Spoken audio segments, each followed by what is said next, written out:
Good afternoon, everyone. Thank you so much for joining Creatio's webinar today. This is a very special occasion because we are joined by a highly recognized industry thought leader and valued member of our community, Barton Goldenberg. Barton is a member of our community, and he will be discussing the top 3 ways for businesses to thrive amidst COVID-19 with accelerated digital transformation.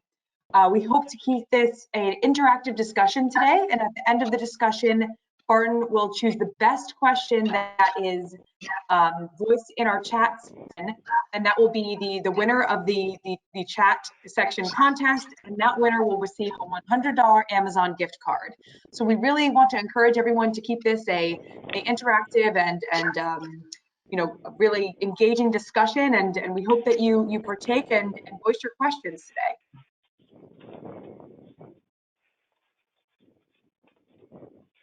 So we've established an agenda for the discussion. First, we will be introducing our speakers. As I mentioned, we're joined by Barton Goldenberg and Nandish Manapati. Next, we will discuss a bit about Creatio's background and tell you a bit more about the company and our offering. Then we'll discuss how businesses can thrive amidst COVID-19 with accelerated digital transformation. And we'll talk about how low-code platforms for CRM support that digital transformation. And then lastly, of course, we will open up to the Q&A section. And again, we hope to make this a very interactive discussion today. We want to make sure that all of your questions are answered, so please note them in the chat section at the bottom right corner of your screen. For those unanswered questions, we will respond after the series today, but we will try to get through every single one of the questions today, and we will follow up with registered participants with a recording of the webinar. Now, moving on, I just want to hand off to Barton Goldenberg, our honorary guest today, to tell you a little bit about himself and introduce himself. So, Barton. Thank you very much. First of all, I'm absolutely delighted to be here, and I want to welcome everybody from different countries in the world, particularly in these challenging times. What a wonderful way to be together. I've been in the business of customer strategy since 1985, so that's 35 years ago. This was before the word CRM existed, and I've rode the wave with some other distinguished colleagues to what is today a multi-billion-dollar business. I take great pride in looking at where a company is headed strategically and how can we use processes and technology to help drive efficiency into how you engage with your customers. Good afternoon, everyone. This is Nandish Manapati. I'm the Enterprise Solution Manager here at Creatio. About 20 years of work experience, 15 of which in CRM. So I've used CRM mainly as a user for marketing, sales, and service. So I'm also an end user, and these days I'm on the other side, specifically with Creatio. What has been very exciting to me over the last year and a half is the emergence of the low-code, no-code technology, which is taking CRM to places that it has never been. And looking at it from a different perspective, I'm very excited about today's webinar and to hear what Barton has to say, and then supplement that with how Creatio can enable digital transformation. Back to you, Corey. Thank you so much, Nandish, and thank you so much, Barton, for your introductions. So glad to have you both on today. I think this is going to be a really great discussion for our viewers. So now let's talk a bit about Creatio, and just while this will be a reminder for many of you who are viewing the webinar today, we do want to remind you that Creatio has a global presence. We have around the world, over 650 employees. We have a robust and continuously growing channel network of over 700, 35 which were actually added to our channel network in 2019 alone. We're very excited about this growth in our channel networks and this large community of employees, and these two groups have enabled us to deliver our solution in over 110 countries worldwide. We're very proud of this impressive reach, and we look forward to expanding and offering a low-code solution to more companies across many different countries over the next few years. We are also highly recognized by key industry analysts such as Gartner and Forrester, and I will talk a little bit about that recognition that we've achieved over the recent years. We are recognized as a leader in the Gartner Magic Quadrant for CRM lead management, a leader in the Gartner Magic Quadrant for Salesforce automation, as well as inclusion in 3 additional Magic Quadrants, totaling 5 Magic Quadrant reports that Creatio is recognized in by Gartner. Similarly, we are recognized in 7 Forrester waves. The 5 first of these waves actually speaking to our Salesforce automation capabilities, while as the latter 2 speak to our process management and low code capabilities. This is some very impressive we've achieved with. We're very excited to be included in 7 of their waves, and we continue to grow this recognition amongst our analyst and influencer community and really grow our recognition worldwide. So now I'm going to hand it off to our honorary speaker, Barton. Well, thank you very much, Corey. And again, welcome to everybody. So the topic today is how do we adjust or how do we thrive in this COVID-19 environment? And I'm going to link that because I believe it's accurate and correct through an accelerated digital transformation. And the picture you see on your screen is something I created a couple of years back for one of the books I wrote. And it talks about the 5 components of an effective digital transformation. I'm not going to go into that in great detail today because I really want to focus on 2 of them. One of them is the CRM component, and that's what we're here to talk about, you know, right off during this discussion, and also the digital community piece of it. And those 2 components, I think, are at the core of a successful digital transformation and an effective way to adjust to the COVID-19 pandemic. So let me continue to move on and talk a little bit about it. As I said, I've been around for maybe too long, 35 years. The only thing I want to leave you with is when you do something for 35 years, one would hope you actually have learned something.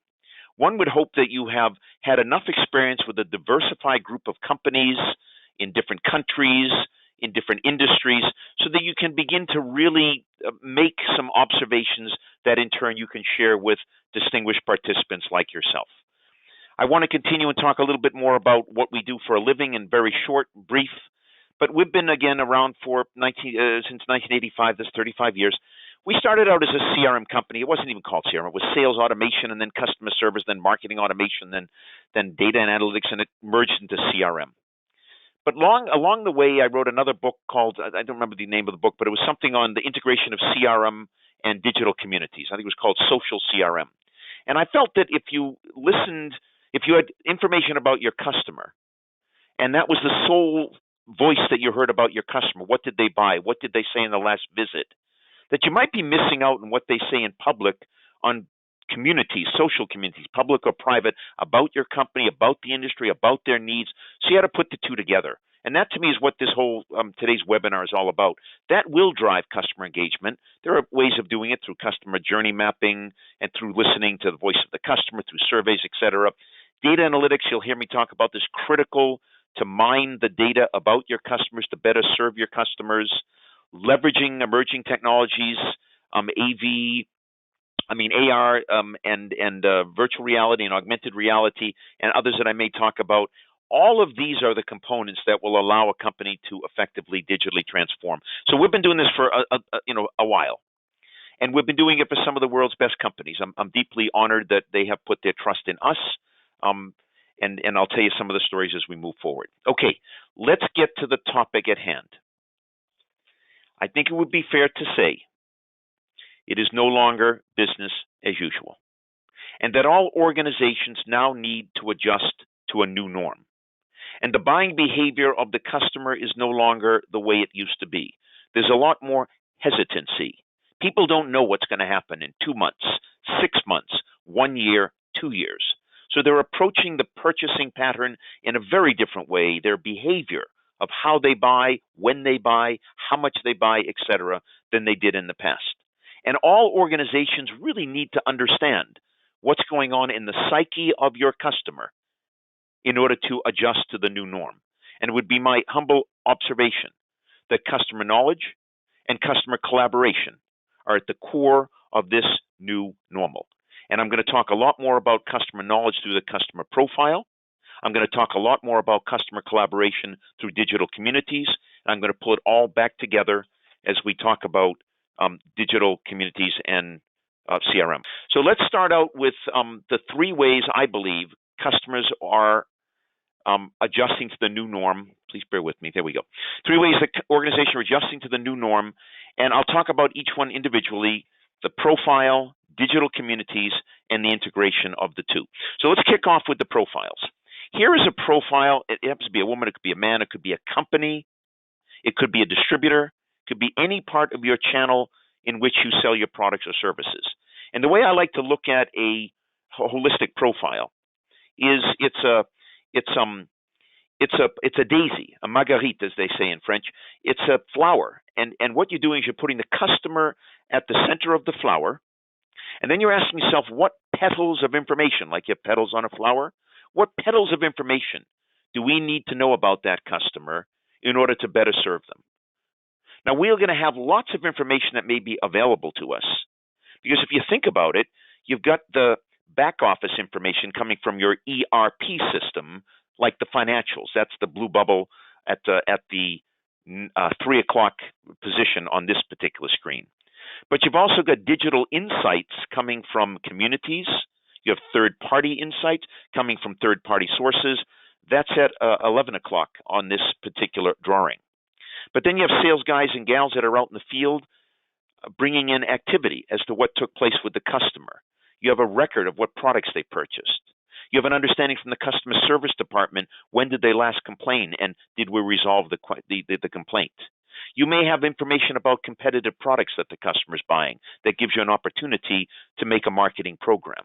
And all of this, if you will, is the way, at least in my opinion, this is at the core of every successful CRM implementation, because this is where the data is housed, the information. It's data coming from CRM and multiple sources within the organization. I'm going to talk a little bit more about it and then make some conclusions. So how do you leverage this concept of a customer profile? If indeed you do a disciplined job, and that's a very big if, and you have different departments in the organization that feed information into the profile, and I might add that profile is best housed in your CRM system, so in Creatio in this particular case, and it's housed in the CRM system because that's where the customer touches.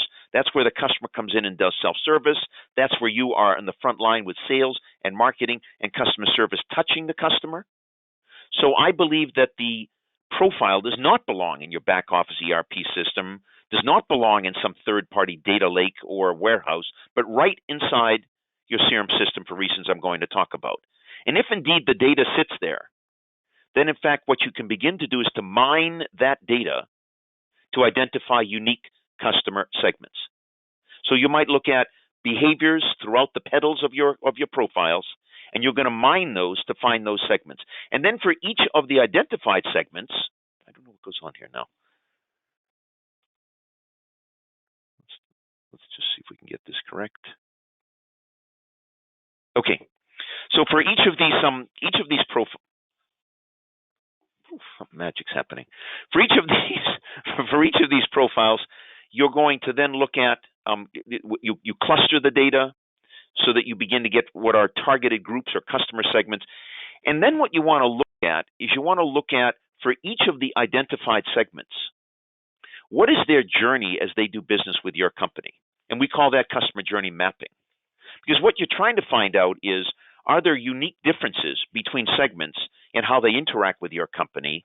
And as a result of that, are you going to offer unique products and services to those individuals? And the reason you do that customer journey mapping of the profiles that you have is you're trying to accelerate things like pipeline management. Can we move a customer down the sales pipeline more quickly in order to close business, more quickly as well?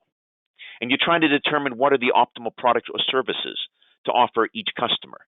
And by having that mining, that clustering, that targeting of data of customers, you're able then to think about unique products and services to unique groups of customers. You can go a step further and talk about what are the best channels that you want to engage your customer in for your products and services. And inside your customer profile, you would have information about the channels they like to use. Is it retail store? Is it through the web? Is it through, a variety of different ways that people are buying today?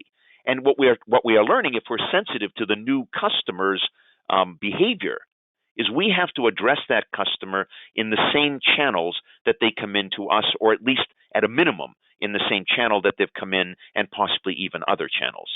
And if you do this effectively, your next step then is you're going to create optimal messaging that will resonate with each of the segments, and that will excite them and make them feel good, and that'll allow them to want to do business with you, hopefully. Now, what is the goal of leveraging this customer profile? And I think it's twofold, and I think this is very important. So the first thing I want to talk about is improving customer knowledge and enhancing collaboration so that you can drive that long-term loyalty and advocacy that we're all looking for. What is it inside the profile? Properly done, you're going to have an awful lot of information about, from the transactional nature, what the customer's purchased in the past, what they've bid on, whatever is important from previous transactional information. But you're also going to have in the CRM system active opportunities, active visits to the customer, active interactions with the customer. And that gives you kind of a now, where are we at? If the customer service department puts in the information, you'll have an understanding of, are we doing a good job servicing them or not? If the marketing department tells you that they've responded to these types of publicity or marketing or digital campaigns, that gives you more insight into the customer. If you're listening carefully to how the customer is working on social media, you'll have an insight as to how much they like or don't like your products or services potentially. And all of this is a wonderful way to improve your customer knowledge, and then to be able to create what we call a two-way dialogue between you and your customer in the form of a collaboration, so that the customer feels loved and appreciated and likes doing business with you. So that's the first way we leverage the profile. But the thing that always, if you allow me to say, the thing that kind of puzzles me is this concept of customer profiles is not new to anybody. I wrote about it in the 1980s. And the world's best companies today have been implementing this best practice for years, because we say in English, it's a no-brainer, meaning, it's so obvious you'd ask the question, why aren't people doing it?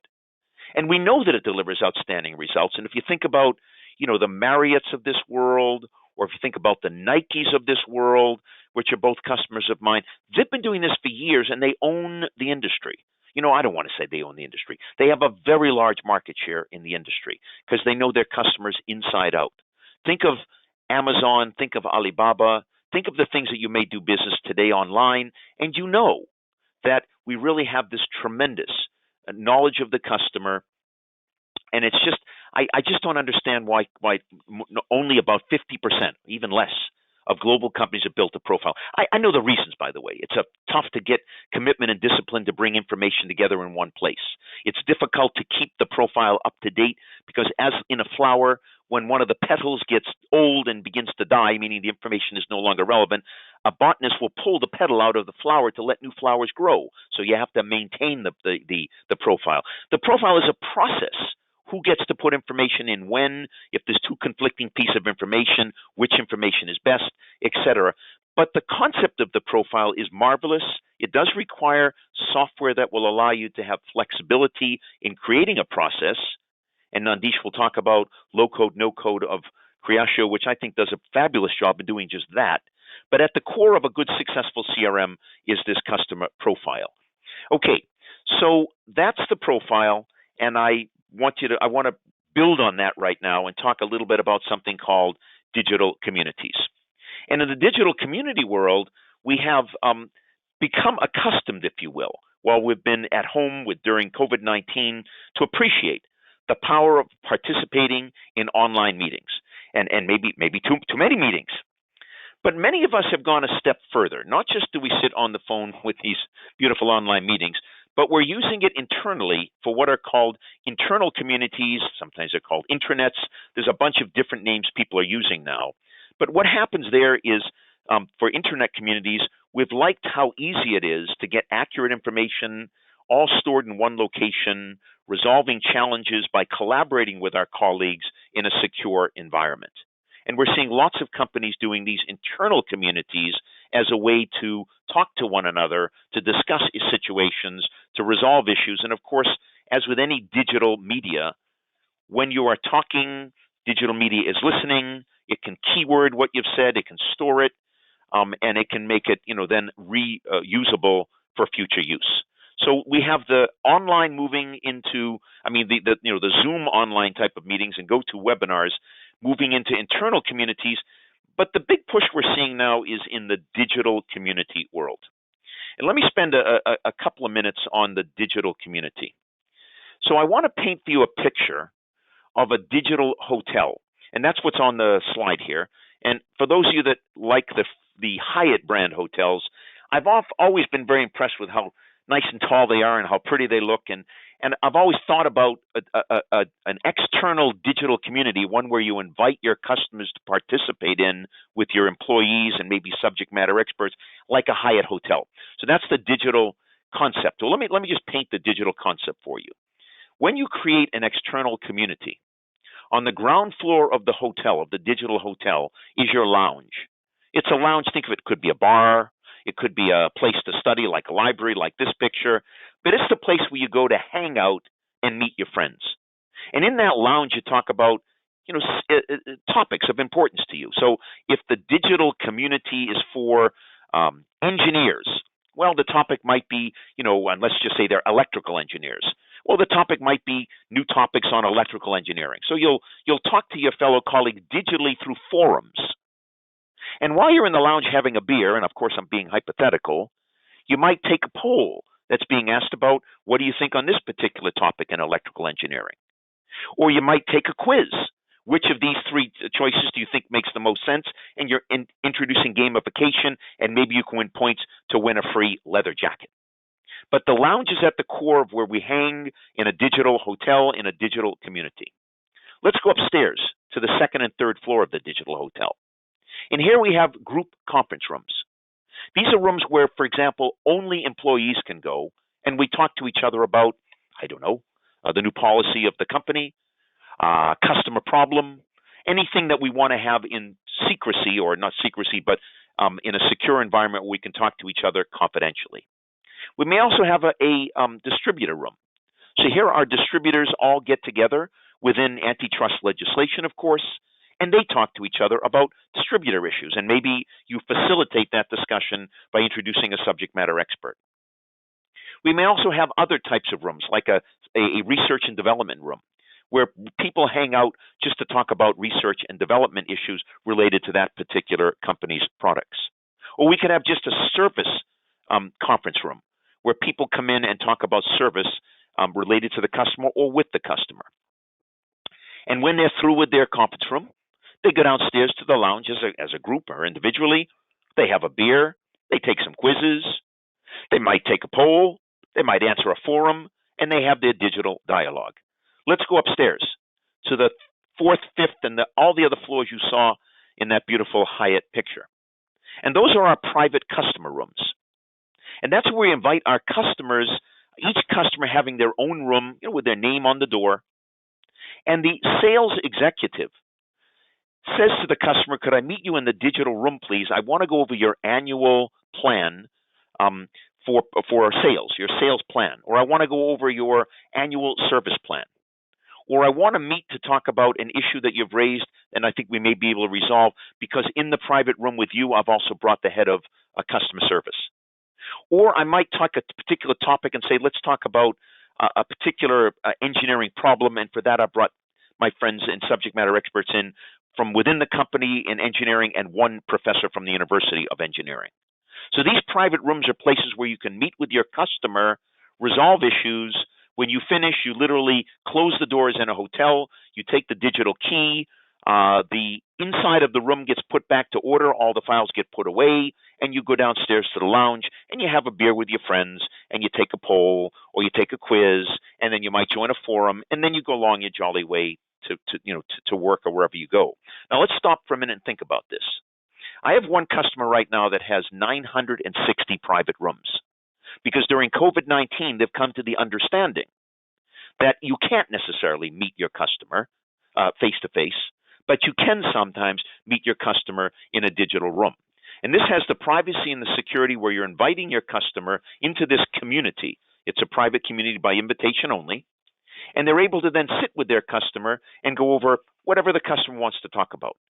And it's quite an amazing transition. I've seen it with lots of our customers that are doing this, and they're beginning to really appreciate the power of these digital communities as a vehicle to help them better collaborate and engage with their customers. And if you look at why a company's doing this, I'll share with you my insight. You could agree or disagree, but let me tell you a little bit about what I think is important. So with these type of external communities, customers get to ask the expert questions quickly and easily. They receive an answer quickly and easily from subject matter experts or other customers in the community. And what we know is that customers really like the peer-to-peer exchange.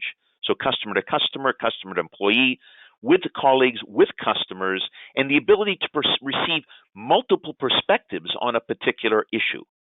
They enjoy sharing their stories and their videos and learning from all of their colleagues. And what this does is it positively impacts the brand image of the company in the eyes of their customer. Now, let me give you some impacts in terms of real numbers.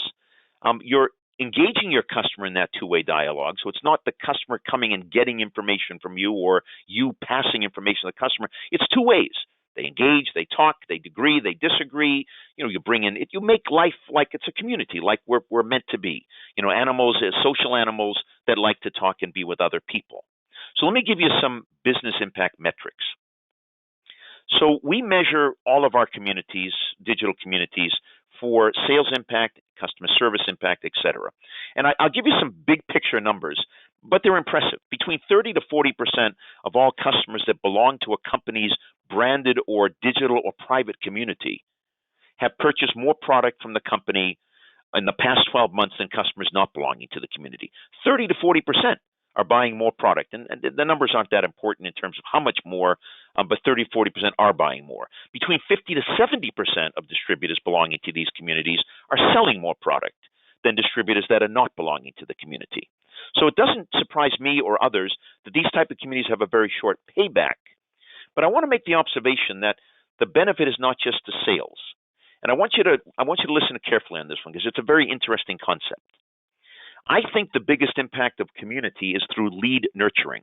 And lead nurturing means taking a prospect or a new lead and helping them feel comfortable to become a customer.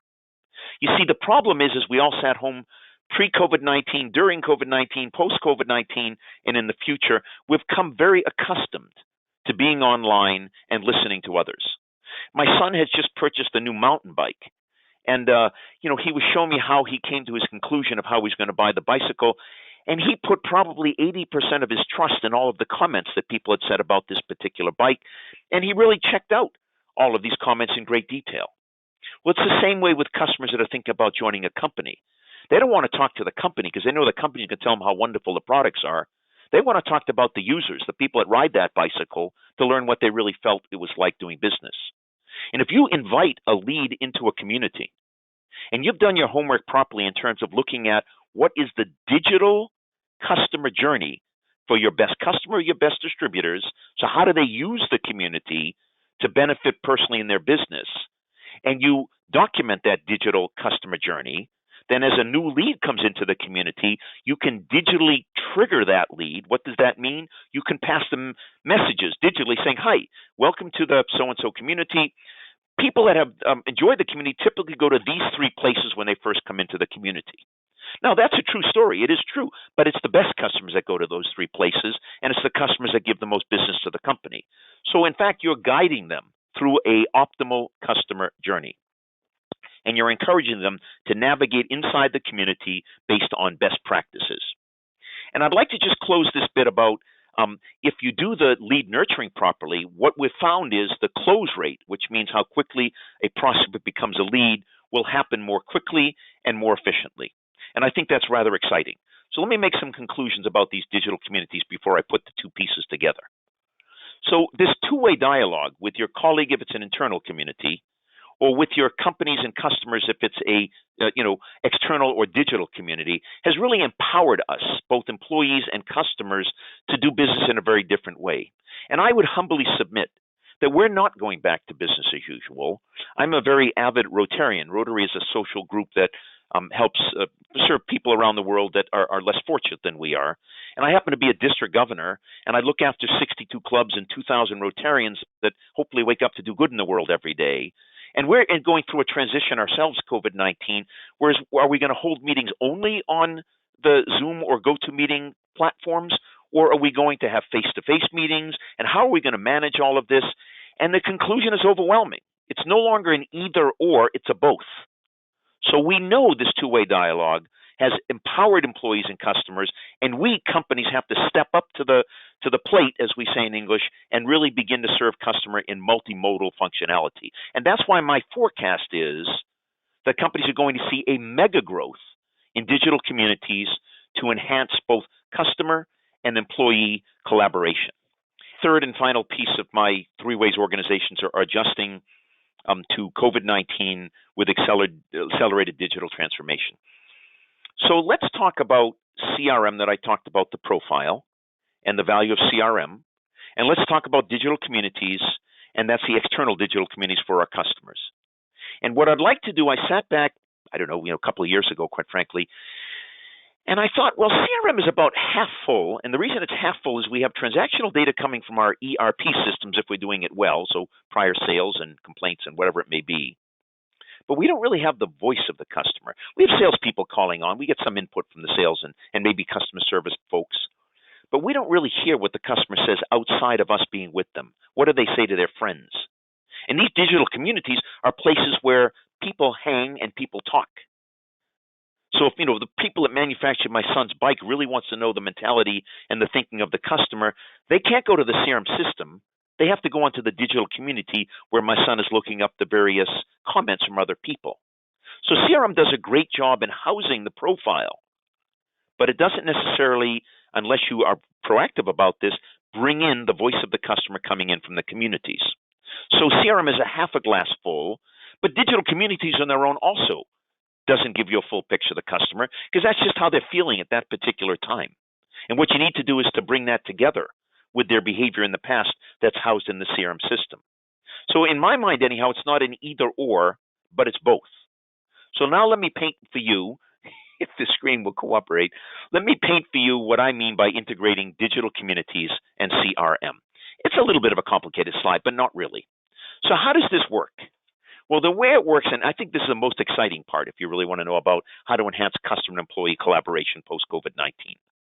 So as your employees, as your customers, as your prospects participate in digital communities, which is the picture on the far left, you employ what are called community moderation services. So these are people that make sure that the threads and the forums, the polls and the quizzes inside the community are relevant, that information that's no longer important has been cleaned or gotten rid of, that new ideas, new threads, new forums, new polls, new quizzes are regularly being promoted. And what it does is it keeps the community vibrant and it gives it a sense of health. And what you do is you then monitor, you have people that monitor what are people saying on these particular communities. And you're monitoring to make sure that, it's a healthy community, but you're also listening to capture, for example, sales opportunities, service issues that come up during the online discussions. And then when you hear those types of comments on sales opportunities or sales complaints or customer service, you can either automatically do this or your moderators can do this, but you can take that information and through a business process flow, you can send it down into the profile. So that might be a new opportunity, sales opportunity. Mr. and Mrs. or Company X talked about this particular product or service. We probably ought to give them a call. Or it could say customer Y was very unhappy apparently about something that we didn't even know existed. Let's put it to our customer service department so they can act quickly on that particular situation. And within minutes, the CRM system will log the information into the profile housed in the CRM software, and automatically send that information through a trigger to the sales rep for a new sales opportunity, who may capture the context of the opportunity based on a clipping of the digital dialogue. So based on the context of the digital dialogue that is sent along with the opportunity, and the sales rep can jump on the new opportunity and call the customer. And it's not a violation of privacy, because with any digital community, you're always asking your customers, do I have your permission to use what you say during the community to help us better serve and sell and market to you? If it's a particular service issue, then what will happen is we'll have an automatic trigger to the customer service agent of the service issue requiring action, and then the agent can spring into action, proactively reach out to the customer, resolve the issue, etc. So what we're seeing from the far left is people listening to the community, either automatically or manually inputting necessary insight, sales, marketing, customer service into the profile of the customer, and that then being triggered to sales and or service, or even marketing if it's appropriate, so that you are now able to better understand how to react quickly to that particular customer needs. Now, let me make a couple of remarks before we move to the questions. It would be my observation that when you integrate digital communities and CRM, there are many big impacts, many big bangs for the buck.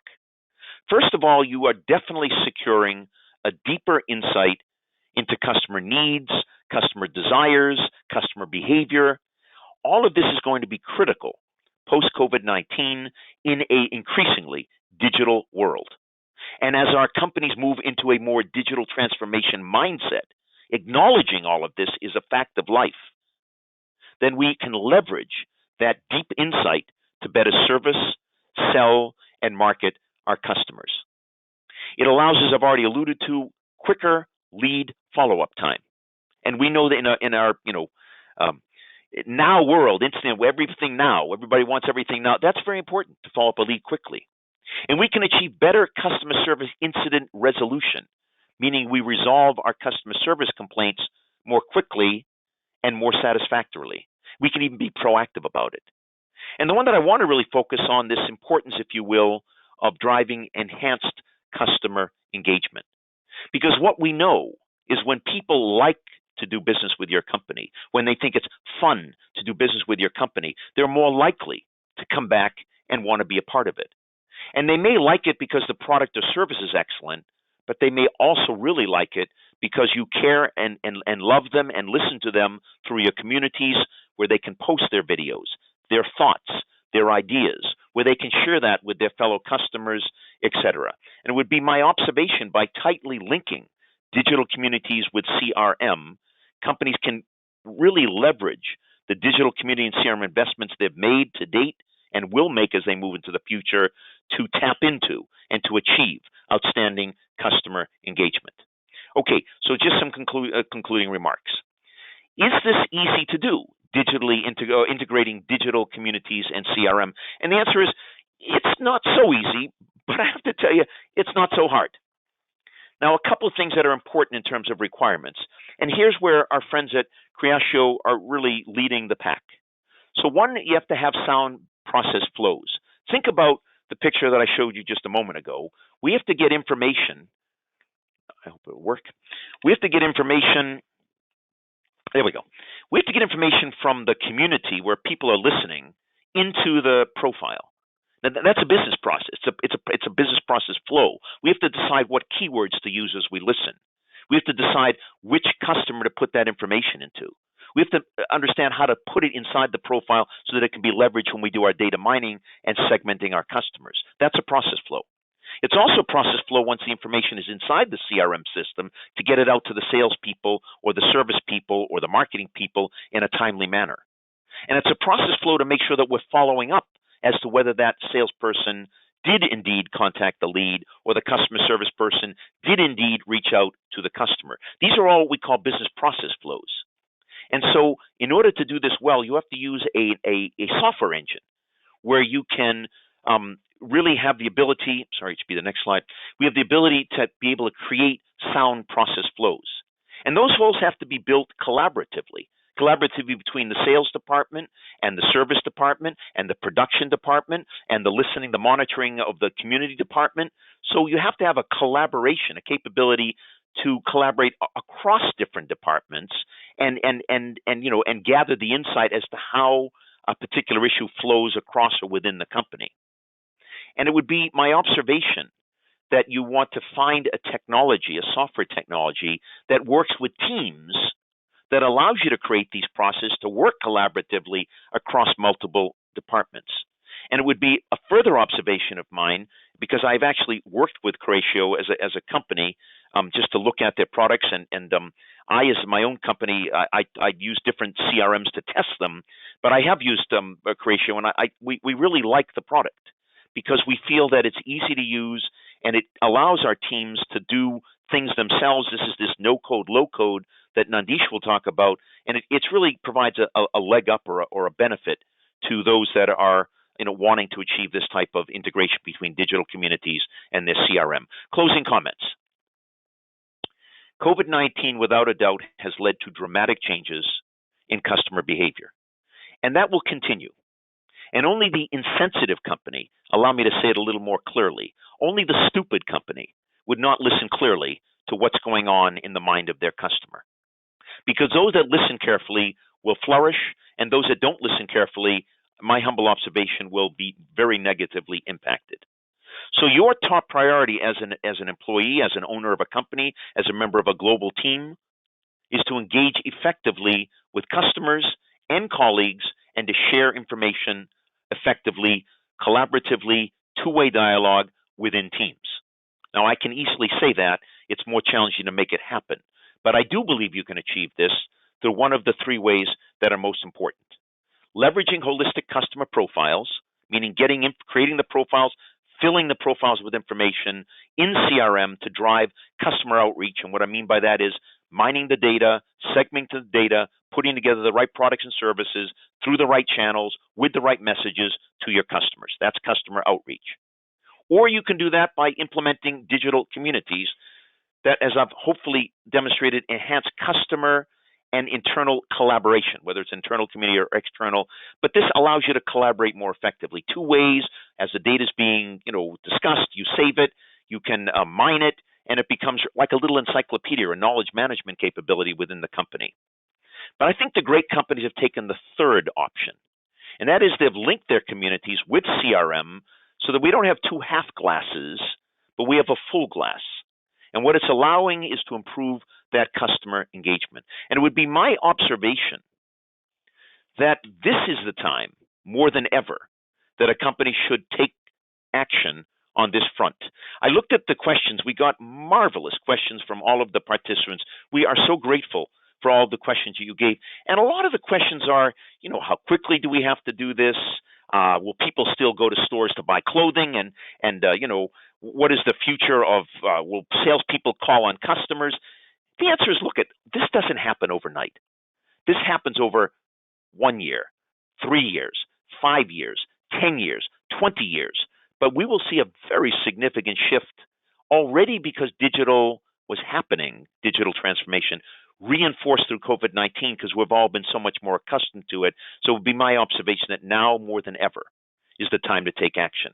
And with that, I'd like to bring my part to a close and ask our distinguished colleague Nandish to talk a little bit about, if I set this challenge for you, Nandish, and the ability to use, as I've alluded to, software that can easily create business process flows collaboratively across teams.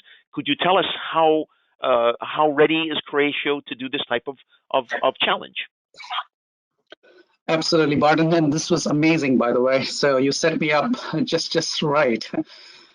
So given the time that we have, I will do my best to do justice to your incredible presentation. So where you left off, Barton, was that you're talking about CRM technologies, but then you also talked about business processes. And specifically, what I wanted to highlight today was how Creatio can enable those digital transformation whatever pace that you need to do. So I agree with you, Barton, that digital transformation may have in the back of the mind for many executives, but with this pandemic and interesting times that we live in, it's coming to the forefront. Everybody wants to do this digital transformation or they're going to perish, right? They're not going to survive. First things first, from a Creatio perspective, we think of this as three superpowers, right? So when we talk about what is Creatio, why Creatio over others? Typically, I answered it in three ways. Number one, Creatio is a CRM. That's table stakes. That is given. But you talked about this part, and is that bringing all of that holistic customer profile, different departments together natively is what Creatio does that. So it brings a line, sales, marketing, service. We don't need an external, integration like MuleSoft or whatever that is. It is ingrained, it's innate, it's inbuilt in the system itself. But what it does is CRM by itself is not the solution. You talked about that. You were talking about the glass half full with CRM and the business process, that part of it. So what we do is we complete that other half of the glass through our business process engine. And that is something that has always been in the DNA of Creatio. So when we talk about lead management, we're talking about opportunity management, we're talking about contract management or document management that spans multi-department.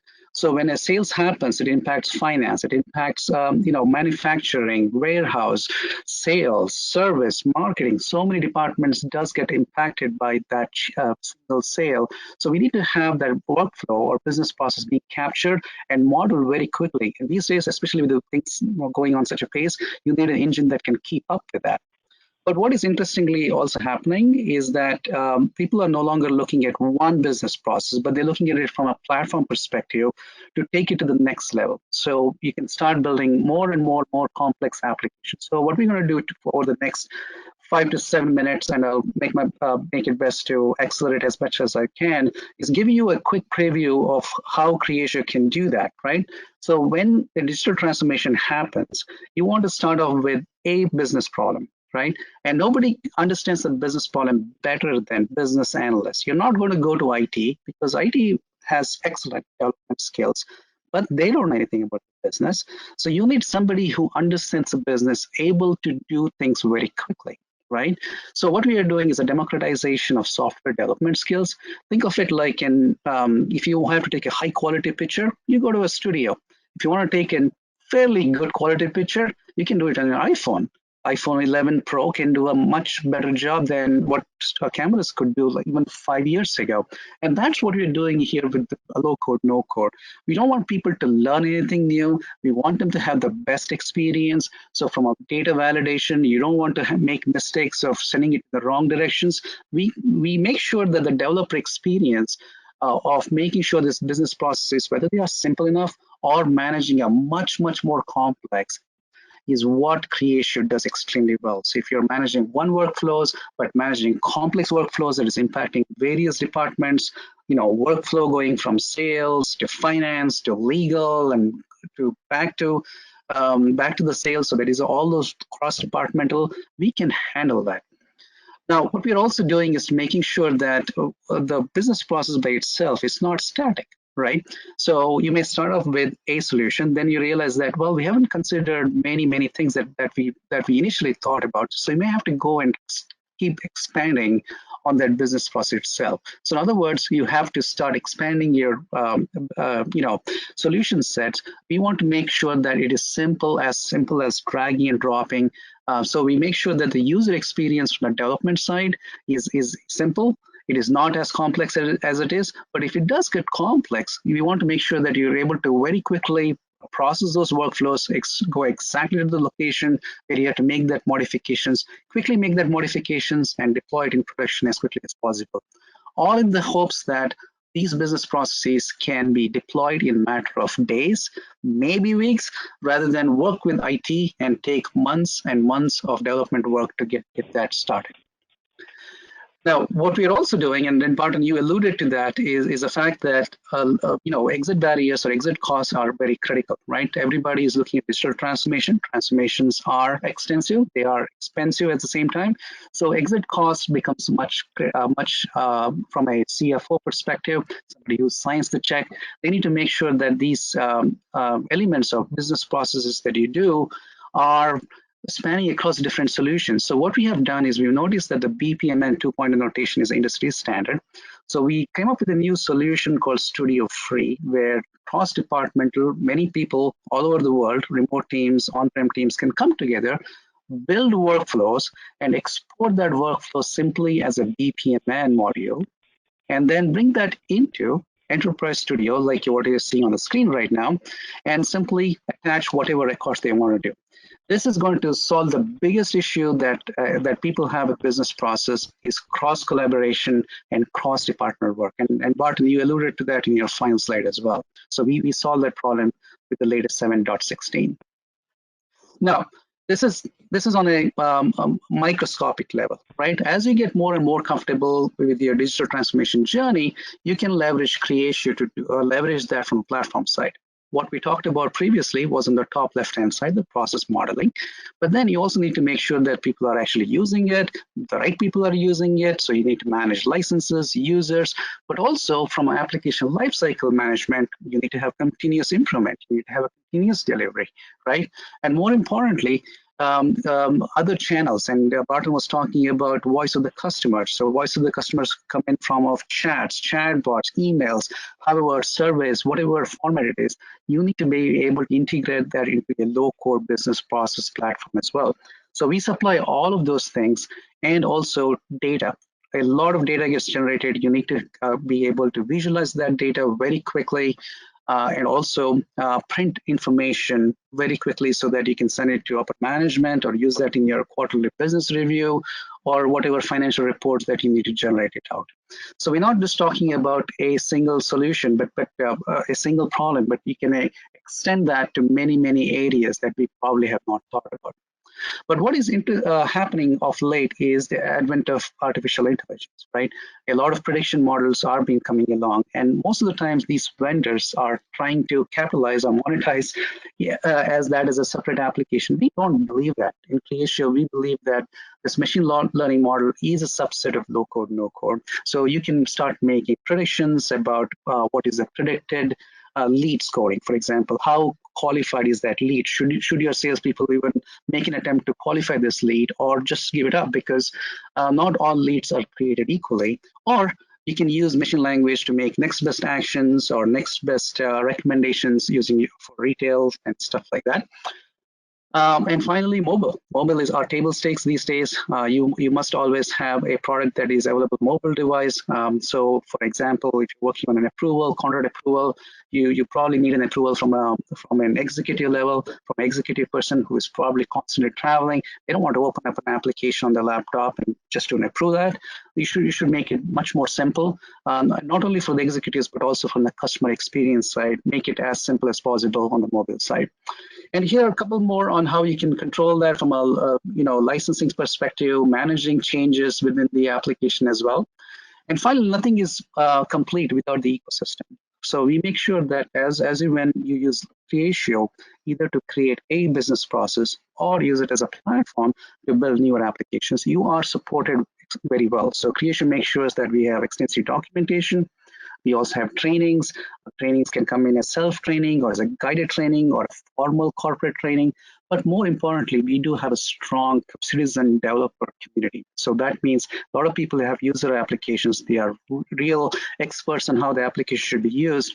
And we make sure that there is a tie-up between our product team and the community. So we vet out all of that answers that is given out.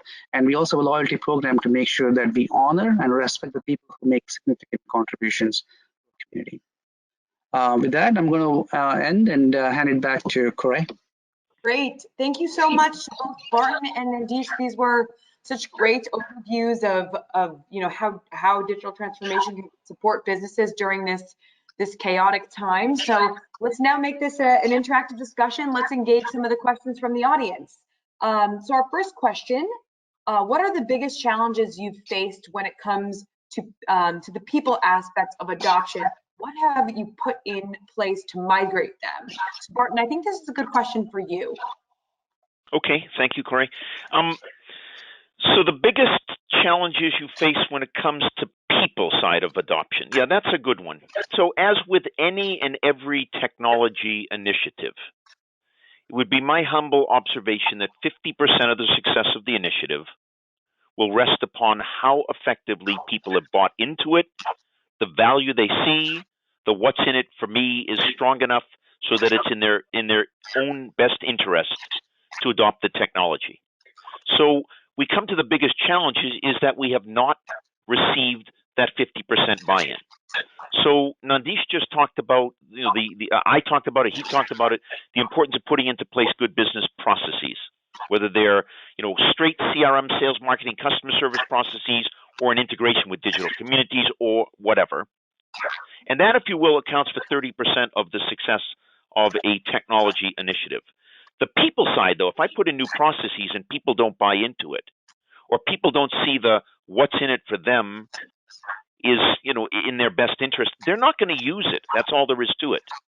But if we spend the time, money, and effort to make sure that we have solid processes and the people behind it have bought into it because they've been trained and educated and there's a governance structure and they feel like they really do see why there's value to use the technology or the new process, then you bring in the technology as a tool to drive efficiency into those processes that the people have bought into. So the biggest challenge is not the technology. I can promise you Creatio and all of its competitors work just fine.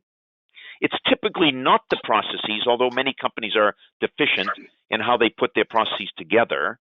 But the biggest issue is going to be people. And here's the tricks of the trade that I've learned over the last 35 years to entice the people. Number one, you have to bring them up what's called the change management ladder. So you have to make sure they're aware of what you're trying to do, that they understand what you're trying to do, and you have to show them how it will impact their day-to-day jobs. You can close an order more quickly. You can resolve a service issue better. You can go home to see your kids more easily. You don't have to work on Sunday nights.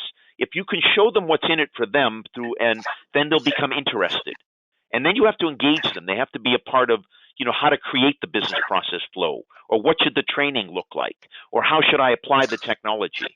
And then you gain the commitment. But you have to make sure each one of those steps in the change management ladder is being understood. And the last answer that I want to leave you with is something I wrote back in 1986. I know it very well. It was an article called The 3X Factor. Number 3, big X, the letter X.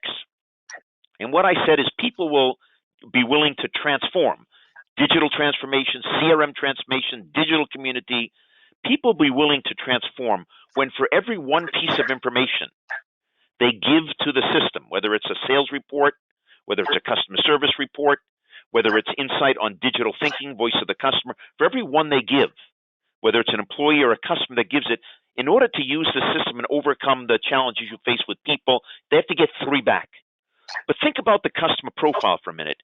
If I put in a sales report and I'm a sales guy, and I get back out from the ERP system my sales to date versus budget, or if I get back new leads coming from the digital community, or I get insight into marketing a response of a customer, I'm getting 3 back. So the way you overcome just to summarize, the challenges when it comes to the people aspect is you give them 3 times more than you ask them for. You take the time to explain it from an awareness and then a knowledge and an interest and a participation engagement and ultimately commitment. And then you reinforce it through ongoing training, reward, incentive, etc. Thank you so much, Barton. Let's take another question. How can I choose the best platform to ensure functionality, safety, performance, and low cost? Could you explain what low code, no code is, and how will we migrate any actual systems that we have to that new trend? Nandish, I think this is a great question for you. Yeah, absolutely. From a low code, no code perspective, what this means is that we want to bring the citizen developers to start building applications, right? So what we're trying to do is cut down on the amount of time it takes to take an idea into a business process and deploy that into production as quickly as possible. The fact of the matter is nobody knows business better than the business people, right? So otherwise, we are spending a lot of time taking that idea, explaining that in a almost like a hand-waving way to an IT person who doesn't understand anything about the business, and therefore they have to then build that application. They may not necessarily do everything what they want the business persons to do. There's a lot of time spent back and forth, the Q&A, and well, this doesn't work. This is not what I wanted. So if you give that power to the business users, that way they can deploy this solution much faster. On the other hand, business users are not professional developers, so we don't want them to go and learn C# or C or .NET framework or any of the technological side. We wanted to make it very simple. So it's almost, think of it like changing the background or a wallpaper of an iPhone, right? You don't need to know the technical background of what the iPhone operating system is, but you can do it very quickly given the widgets that you need. And that's basically what low code, no code is all about, right? So widgets that help you to simply make those changes very quickly and efficiently. And as far as the best platform goes, what I would, obviously I'm more partial to Creatio, because we are not just looking at it from a business process side or from a CRM side. Creatio is the only platform that I've seen that has the combination of CRM and business process, and you can either decide to go in whichever direction you want to do so. Typically in the market, you will find business process solution that does one thing very well, but if they have to do some customer onboarding, whatever it is, they then need to sync with an external CRM like Salesforce, Creatio, or Microsoft Dynamics, whereas Salesforce has a proprietary programming language called Apex that is not a low-code, no-code, and then they have to work with another BPS solution. So you're bringing in more and more complexity to it, and therefore I think Creatio is the best platform for that.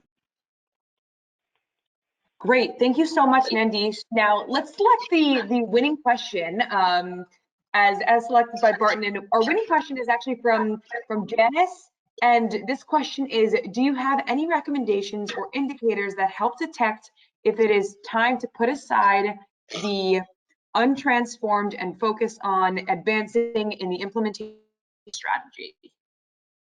Yeah, Janice, I'll tell you why I chose that as the best question, because I have to tell you, there were dozens of outstanding questions, and I'm going to answer Janet's question, but I just want to read you one other one. What information about existing and target customers will be most valuable in the new norm or the new normal? And it's connected with all of this with Janice as well. And that is, you got to go out and listen to your customers. You got to go out and listen to the temperature of the marketplace.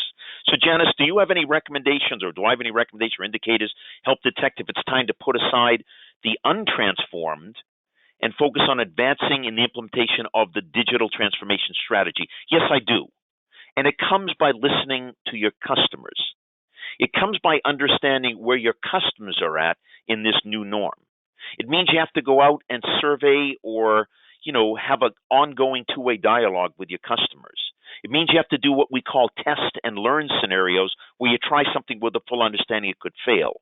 But some of the indicators are very clear. That it's time to do things. Lost business. All of a sudden you say, wait a minute, that was been a customer, and you learn why they changed their business. Lost market share. You all of a sudden notice that a new competitor who's completely digital is pleasing the customer. And think Uber, think Disney, think Amazon, think all of those. They do a brilliant job there. You also can then go out and measure customer satisfaction on a regular basis, and that can be done completely digitally after every single sale, as does Marriott, or after every 3 months or a quarter, half year, et cetera, as many other companies do.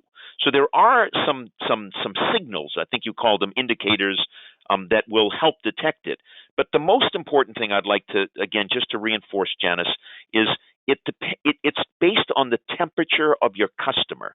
And there's only one way to understand the temperature of your customer, and that is to be out in the marketplace with your customer, in this case, digitally connected through surveys and feedback, and opening up that two-way dialogue as a part of that overall digital transformation. But it's a great question, and I hope I've begun to chip away at some of that answer. Excellent. Thank you so much, Barton. Thank you for leading such a wonderful discussion for our audience today. Thank you, Nandish, for us a great overview of Creatio's capabilities and support customers during this chaotic time, during COVID-19, and how customers out there and organizations are trying to look for a digital transformation platform. So we appreciate your time today. Thank you to our audience, and we will follow up with a recording of our presentation today. Thank you so much and have a great rest of your day. Bye now. Thanks, everyone.